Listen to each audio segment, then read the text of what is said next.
You know what else it doesn't measure? Courage, empathy, Yeah.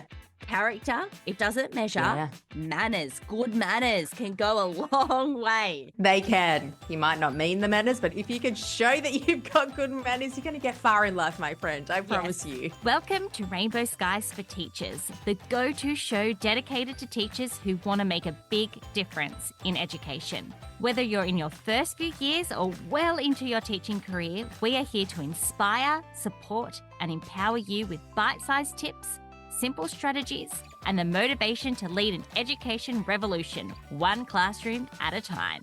We're Ashley and Alicia from Rainbow Sky Creations, two Aussie teachers who love all things teaching and learning. We are here to help you thrive as you work toward making an impact in your students' lives while loving your life as a teacher.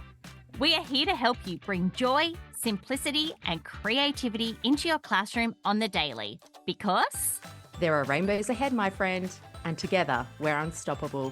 Let's get into today's episode. Rainbow Sky Creations acknowledge the traditional owners of the land that we record this podcast on, the Dharawal and Whadjuk Noongar people. We pay our respects to their elders past and present and extend that respect to all Aboriginal and Torres Strait Islander cultures.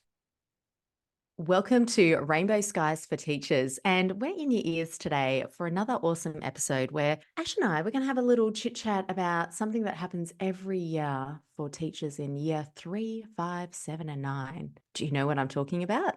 Bumper, NAPLAN.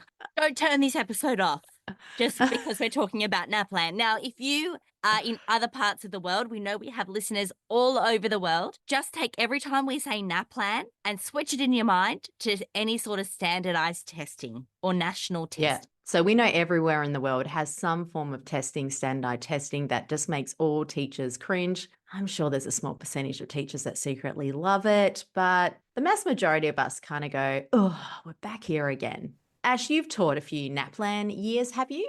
I Year have. 3? I've taught year 3 NAPLAN many, many times. Oh, yeah, and year 5 one year too. That was a year I was pregnant with Elka. It wasn't a great year for me, everyone. I spent most of my time in the classroom trying not to vomit rather than worrying about NAPLAN. But yes, I've been there many, many times. So when you brought in snacks for the kids during NAPLAN week, little did they know that 3/4 of them were for you and the other quarter were for them. Yeah. I haven't been in the classroom for a few years, but I did my last few years in the classroom were with year 3s. And I feel like I'm hoping things have mellowed out a bit with how teachers approach NAPLAN. I definitely was looking at it differently when I was doing it with my students, making it a bit of fun and just trying to take the emphasis off the testing part of it. And that's what we're going to talk about today, is that NAPLAN doesn't measure so many things. So many important things. This episode is really like a reminder that to say, yes, you may have national testing coming up. I know in the US, there's lots of states that have got national tests coming up or statewide tests coming up, or you might have standardized tests that you have to do, or you might be in Australia and you're teaching a class that's doing NAPLAN. But this episode is to remind you of all the things that NAPLAN doesn't measure. And let's just start out with some of those key ideas that we always talk about here at Rainbow Sky. It doesn't measure compassion and kindness. And how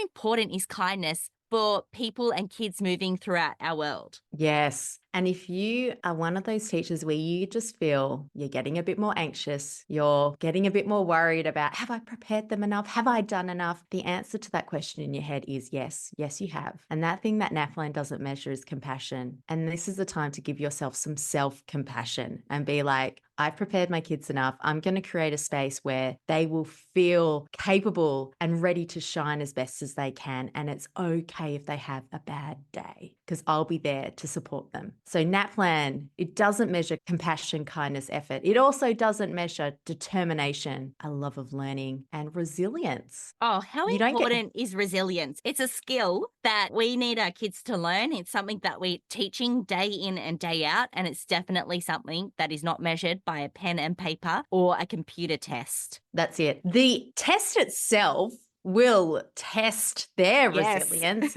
and it will build their resilience, because you got to have uncomfortable situations and things you're a bit worried about, or things that just don't come to you easy, to build that resilience. But the biggest key to building resilience is having that cheer squad behind you to say, hey, I got your back.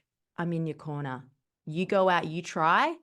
And if the world falls apart and you fall to pieces, I'm here to pick you up. I've got you. And that's what resilience is about. They will be tested, but they just won't get a mark at the end of it. Oh, what a shame. It also doesn't test physical fitness. And I think this is something that we've got to consider, that we're only looking at certain areas, certain academic areas, and some kids shine in some areas and some kids shine in other areas. And some kids are really good at those physical sports and those activities outside. And this is not something that we're testing at all when it comes to these national or standardized tests. And then you have a few kids in the class going, oh, yeah, I don't have to do a running race or swim laps.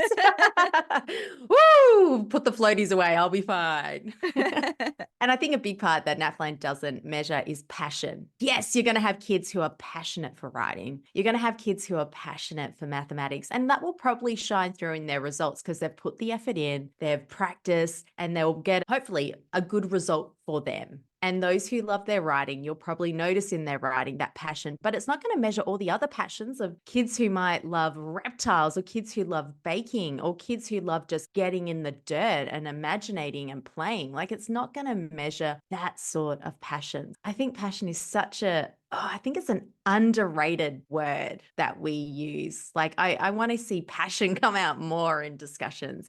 I'm just thinking about when people retire, some of them can go in two directions. They can go really down or they can go really up. And the thing is purpose, and passion comes with purpose. That's why I'm thinking a lot about this lately. And when you've got people who are passionate, they've got a purpose and they go and they execute. And that's why passion is so important. If you see kids in your class who are lacking passion and they just don't have that drive, things are just difficult, that's when you dig in, you connect with them, you find out what lights their little fires, and it might just be one thing, and you try and bring that passion into the classroom. I love that. You're talking very passionately about passion. I know. Yeah, I love it. If you guys could see her, she's got this big smile on her face. I can feel it through the screen that we're talking. Okay, Yeah. it also, this is another thing that Alicia is passionate about. It doesn't measure creativity. No, it might just the person who's marking the assessment might see the doodling on the side, or the kid who's used different coloured pens and irritated the computer machine for checking the results. But yeah, creativity is so important. And I don't think even really in the grand scheme of things, it's really marked much at all in any report, whether it's a semester report or term report. Yeah, you talk about it in a parent interview or maybe jot it down as a comment, but yeah, it kind of falls by the wayside. It does. And we're big believers in creativity. As you can probably tell by Rainbow Sky, that's one of the things that lights both of us up. Yeah. NAPLAN's not going to measure positivity. They're not going to know the attitude of the kid. No, it's not. Except for maybe the deep grooves in the paper of the child who didn't have the best attitude, which is understandable. But it doesn't measure sense of humor. And how important is that, getting through the hard times and the good times and just any time? Sense of humor is so powerful. It is really powerful. It doesn't measure growth mindset and grit. And we're often talking about that here at Rainbow Sky. And we were talking about resilience a little bit earlier. Growth mindset is such an important thing to have on your side when you're learning, and showing that grit and knowing that our brains can stretch and grow and our brain is just a muscle. NAPLAN or any test is not going to measure that. And I want to put something in here that when, for us during NAPLAN, it's usually over a whole week. They've pushed it closer to the start of the school year, which is actually, I think, is a good thing. You're not left thinking about it for very long. It's hovering there in the week leading up. And all the things that we're talking about here is things that you can be compensating in your week of NAPLAN. Yeah, you got to factor in, these kids are going to be busting their little brains out in that first 1 to 2 hours. They're going to be done for the rest of the day. And that's where you take these things and you go, all right, we're going to infuse creativity into our afternoon. We're going to infuse some physical physical fitness every single day, which you would be doing anyway, but you make it part of your lesson. You make it part of your learning. You celebrate the love of learning. You find those things the kids are passionate about. You have a iGenius hour on the Friday of the end of NAPLAN is a celebration of tell me everything you love learning about. So all the things we're talking about here is kind of think of like it's your way to even up the scales of this super, super, super academic focus and be like, okay, let's focus on the things also that aren't measured, like those life skills that I'm going to equip to my students. Yeah, and those things that make some of those other students really stand out. So everyone is kind of being celebrated during this time. Yeah. Now, you know what else it doesn't measure? Courage, empathy, Yeah. character. It doesn't measure Yeah. manners. Good manners can go a long way. They can. You might not mean the manners, but if you can show that you've got good manners, you're going to get far in life, my friend. I promise you. There are certain masks you have to wear in life. And one of those is like, just making sure you've got good manners and kindness and all those other things. Personality, like, come on, some humans are born with personality plus, with charisma. They're just energetic people and they bring the party. It's the people that you have in a party and you go, need to make sure we're inviting, XYZ because it's going to be fun with them around. It's not measuring that. So make sure you're celebrating that in the classroom still. My third child is that person, the party charisma gal. Bring a little cue to the party and everything's going to be fine. I feel like there's a lot of the youngest children in families that is that person. Like they're the little comic, the comedian. I would love for them to do where your birth order plays a part. Like you can't deny it, but I would love to see how many class clowns in the class are the last child in the family. It would be really interesting. It would be really, really interesting. Yeah. And all the rule followers, like how many of those are the first, Pretty much 100%. I mean, like you got birth order, then you've got temperament, genetics, but yeah, interesting. But back onto what NAPLAN doesn't measure. It doesn't measure strength, hard work. It doesn't measure friendship. Yes. And isn't that a really important part of life? Like friends and not just thinking about yourself, being there for others. Oh, like you know how you've got those kids. There's some kids, they just find it hard making friends. And then you got the kids who are really good at making friends. They're usually like the buddy person where you go, oh, okay, all right, I'm going to buddy, new kids come, I'm going to buddy them up with Ashley because Ashley's such a good friend. But that kid, you can see them getting worn down because they're like, please don't give me a new friend. I can't keep up. I can't keep up. Actually, speaking of friendships, have you ever heard, there's been a few interesting podcasts go around about like your capacity of how many friends you can have. There's a cap on the amount of friends that you can have. Yeah, it's the cap. Oh, and this is where I'm like, I should know the number. I feel like it's a really high number. I felt like it was a low number. So they kind of say you have the capacity for 150 friends. But what? That is shocking to me. Go, continue, explain.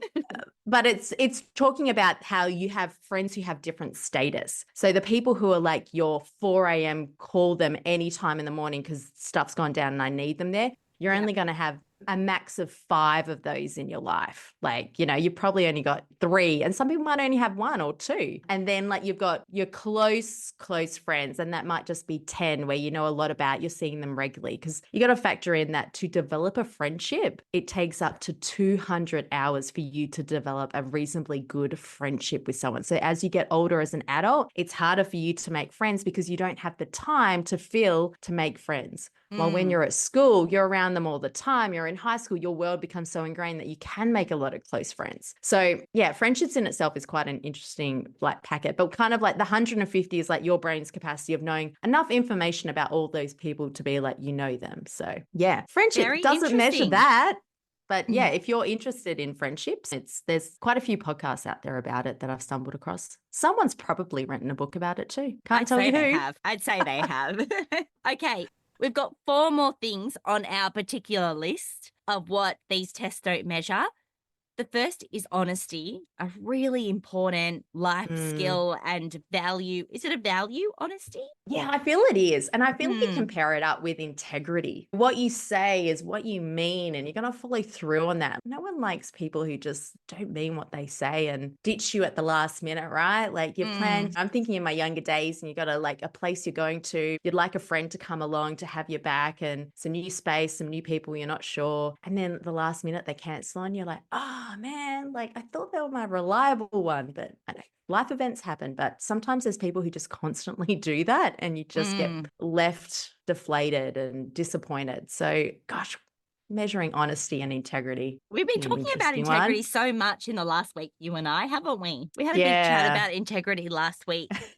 Anyway, Yeah. you probably I don't think need to it's know our personal no. conversations, but I think as well in business, like, Ash and I are in the business space, and a big talk is about integrity and how you show up and what you say, and you're speaking your truth. So, yeah, wonder if look, I don't think NAPLAN could ever measure that, but it's something to factor in that there's an emphasis and importance placed on it. So, how do we show up for our students in our classroom by giving them the opportunity to be honest and to own up and to take responsibility for whatever might happen? yeah, for sure. Confidence is the next one. And we were talking Oh. about my third child before, and she definitely has a lot of personality and she has a lot of confidence.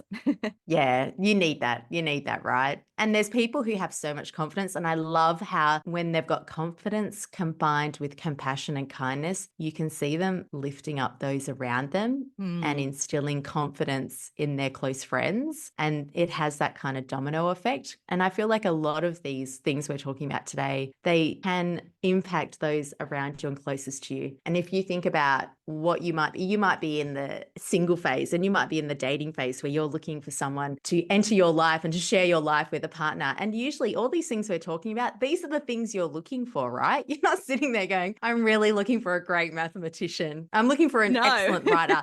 That might be down your list, but at the Mm, end of the day, you're there going, I'm looking for someone who enthuses confidence, who has personality plus, who is creative or compassionate, right? Like all these things we're talking about, these are the things that are usually at the forefront of our minds. So, and mm. we've got two more. We've got two more: imagination, which we kind of spoke about in tying with creativity and things like that. And the last one reminds me so much of my father in law because he is the most beautifully curious person I've ever met. He would say he didn't do great at school, that the schooling system didn't really cater towards his particular needs, but God is curious. And I think that that is just such a wonderful quality. Yeah, there's so many facets to curiosity, like Mm, curiosity about people, about cultures, about something very specific of that really obscure reptile species in the Amazon rainforest. You can be curious about so many things. And I think curiosity pairs itself nicely with, we were talking about this in the last episode about harmony and accepting people, mm. or curiosity, kind of open mindedness. It kind of pairs up with just being more accepting of kind of what situations might be in. There's a saying in the parenting world of don't get furious, get curious. Oh, I've never You know what I heard mean? that. You know what I mean? Like your kids doing, or someone you could honestly apply this in the classroom, that you've got Yeah. that kid who just keeps on, they are on the mat. I don't want to gender specify, but they're on the mat and they're like poking someone at the back, or they're just like doing something. And rather than be like, hey, but being like, hey, I noticed that we've got a lot of action happening over here. Can anyone tell me what's going on? Or can we pause that and we'll get back to it at the end of, I've got 2 minutes left. But get curious about why people are doing what they're doing. It might Mm. completely irritate you and make you mad, but get curious about it. Bit of emotional IQ, EQ sort of stuff needed there. Yeah, I love that. I feel like we've learned a lot from you this episode, Alicia, about all of these different things that we're talking about in regards to testing and what it doesn't measure. So I guess the whole idea of this episode is that if you have got any sort of tests coming up for your students, please remember they're just a test. I know in some circumstances it can feel like a lot of pressure, but at the end of the day, these tests don't measure so many important thing. Absolutely. And I know we're trying to break cultural traditions or family traditions or with like kind of the emphasis placed on tests, but just know there is not just a linear way of getting from point A to B. Some people might think that they do this year 9 NAPLAN test and they go, that's it. I cannot get into the course I want to do in year 10, which means I can't do that university course that I want to do once I graduate. And it's kind of like they just catastrophize and it's like an all or nothing mentality. And it's going, hey, it might not work out how you want it to, but it doesn't stop the pathway that you're on. There are detours that you can take. And I think sometimes we just need to remind ourselves that this isn't the be all and end all to get a certain result. Let's start celebrating all these other awesome qualities of the students in your classroom and the people around you, because I For know you can sure. spot it and find it. For sure. If you want to bring a little bit more of a sense of celebration or a little bit more compassion and kindness to your kids on these testing days, we have got some little tags that you can print off. You can put them with a little gift, like a little thing of bubbles or a little candy. I feel like candy is a very American thing to say. In Australia, we would call it a lolly, but Lolly. I know in the UK you would think that was like a ice block or an Lolly. ice lolly. You'd say Anyway. sweets. Yes, a sweet. You could pair it with a little sweet. So we will put the link to those in the show notes. We've got a whole different range of them. So you can go and print them out and find which one you like and go from there. Yeah. So to our beautiful listeners, you're awesome at what you're doing. You are amazing and we appreciate you. And until next time, there are rainbows ahead. And together, we're unstoppable.